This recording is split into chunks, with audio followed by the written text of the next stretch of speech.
Donc tout magasin d'armement où il y a des obus, des armes de guerre, dès lors qu'il y a des obus, des grenades, c'est déjà une poudrière par rapport à la question que vous posez. Et concernant la deuxième question, j'en ai déjà parlé.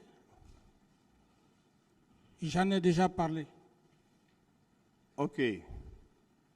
Je veux savoir, est-ce que vous avez soutenu ici que le magasin d'armement, la clé était détenue par Toumba? Vous le confirmez? J'en ai déjà parlé, maître. Voilà. Non, suivez la question qui vient. Moi, je vous pose la question selon laquelle, est-ce que, si vous dites que Toumba détient la clé, peut-être, est-ce qu'il ne détient pas l'une des clés? Parce qu'il peut y avoir plusieurs clés. Il peut détenir l'une des clés. Ou bien il détenait la clé principale. Il n'y avait pas une autre clé, sauf cette clé qu'il détenait. Lorsqu'on va se saisir des armes de guerre et lorsqu'on a des explosifs, cependant, le militaire n'est pas doté d'explosifs. Et comme je l'ai dit, avoir la clé d'armement, je prends juste un exemple. C'est comme lorsqu'on parle, par exemple, d'un travailleur, d'un agent de la... Et cet agent, il détient la clé, mais la clé est commandée par le gouverneur de la Banque centrale. C'est aussi clair que ça. Ok. Donc, si je comprends, Toumba détenir la clé, mais à votre nom. Non. C'est lui qui sait comment il arrivait à s'armer. Ok. Et vous avez déclaré que lors du massacre du 28 septembre, vous avez été informé par feu Joseph Makambo.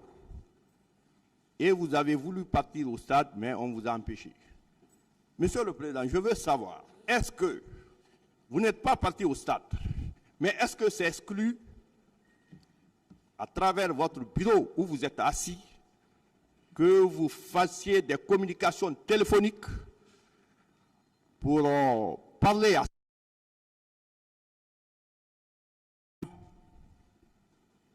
Donc, vous n'avez pas été au stade et vous n'avez pas vous n'avez pas téléphoné pour vous entretenir avec vos proches?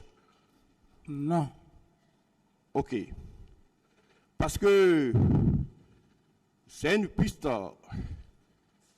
qui peut être exploitée parce que les communications téléphoniques, on peut remonter la filière pour savoir le contenu des conversations le jour du 28 septembre, 27 septembre, 28 septembre, 29 septembre. Ça relève de la discrétion du tribunal. Tout à fait. Si vous avez voilà. ces moyens... Monsieur Kamala. Oui. Au niveau... Je veux savoir quelles sont les attributions d'un commandant en chef des forces armées en transition, c'est-à-dire pendant son exercice. Monsieur le Président Moussa Dadis Kamara était commandant en chef des forces armées. Je veux savoir vos attributions. Je n'ai pas de réponse à cette question. Ok. Monsieur Kamara, vous avez déclaré ici que vous partagez le pouvoir avec le général Sekouba Konaté. Je veux savoir, est-ce que, quand vous étiez aux affaires, entre les différents membres du CNDD, bien sûr, Le premier vice-président, c'était Feu Mamadouba Toutou Kamara. Le deuxième vice-président, c'était Général Sekouba Konaté. Est-ce qu'il y avait un écrit qui définissait les attributions de chacun dans l'exercice du pouvoir? Ça, c'est par rapport à la prise du pouvoir. C'était un compagnon d'armes auquel j'avais confiance. Et j'ai même déclaré ici, quand j'ai fait passer le communiqué de la prise du pouvoir, il m'a conduit jusqu'au pont 8 novembre. Chose qu'après, plus tard, que j'ai compris que c'était dangereux. Donc, la confiance, c'est la confiance qu'il faut comprendre. Ce n'est pas un problème d'hiérarchie, c'est la confiance. OK. Lors d'une interview sur RFI, le journaliste vous a posé la question par rapport au massacre du 28 septembre. Vous avez déclaré que ce n'est pas parce qu'on est président qu'on maîtrise la situation. Et les ministres, chaque ministre doit jouer son rôle. Qu'est-ce que vous dites par rapport à ça? Quelle analyse faites-vous de cette déclaration? Posez clairement la question, que la question soit simple.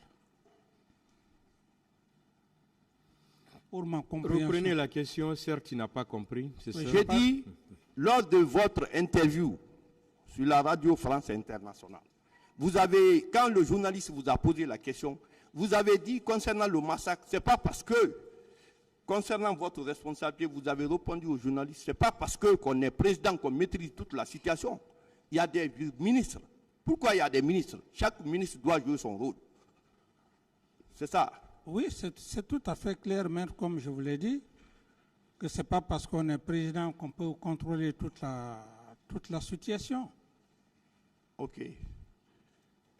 Monsieur le Président, lors d'une interview, vous avez déclaré que si on entend la démocratie, ce sont les militaires.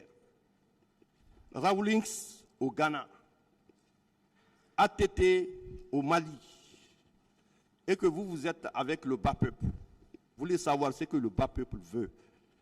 Quelle analyse faites-vous de cette déclaration?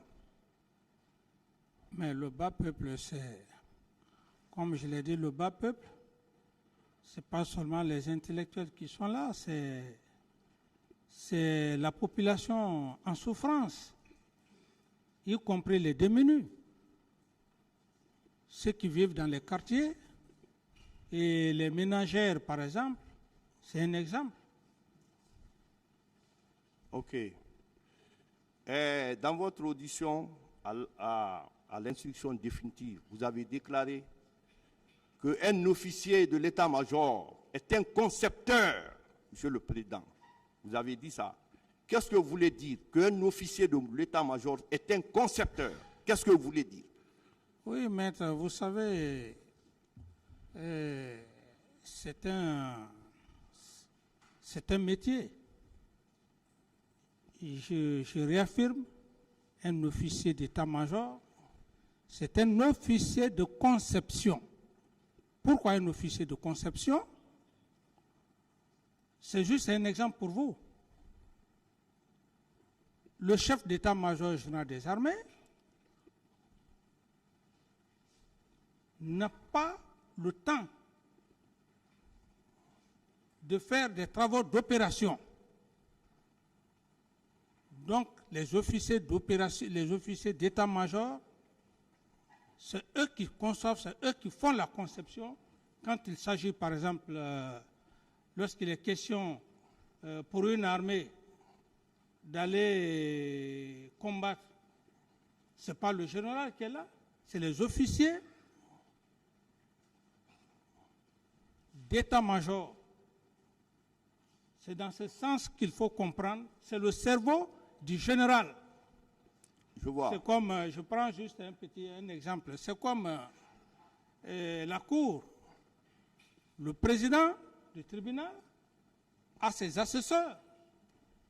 Ce sont ses techniciens, ses cerveaux en quelque sorte. Le procureur a ses substituts. C'est dans ce sens qu'il faut comprendre. Ok.